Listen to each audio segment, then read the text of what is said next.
Hello everyone, my name is Vageesha SR. I am from India. Before I begin, today is 16 September 2024 and it is 4:07 p.m. This is my CS50's final project, Formula 1 data analysis. It's a tool through which you can see driver standings, race results, and position changes during a specific race. Here's my final project. Let me run it. Here it will ask you for driver standing. It will give three functions through which you can choose. Let me choose A, driver standings. Particular year, let me type 2024 recent one, and it will show you the result.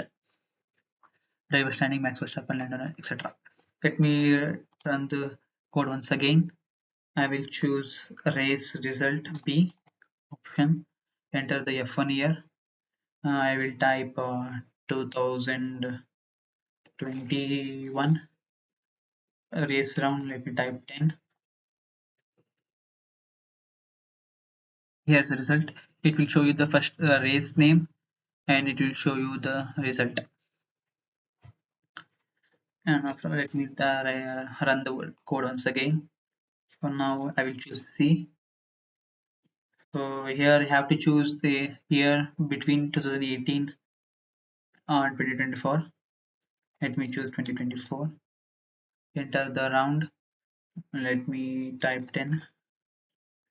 I think round 10 is a Spanish Grand Prix in which George Russell started first and he finished P4, and Max started P2 and he finished P1, and all others drivers position changes during a race. For example, if I type any different code, for example cat, it will handle the error. And for example, if I type 1947, that year you don't have any F1 data, so it will show you that it should be later 2029 1950. And afterwards I will type for example I will give B. Here I will give 2021. I think 2021 had around 22 rounds, so if I type 25, it will show you that no result found for the selected round. So if you type any different give any different command line inputs, it will handle all those errors. Thank you.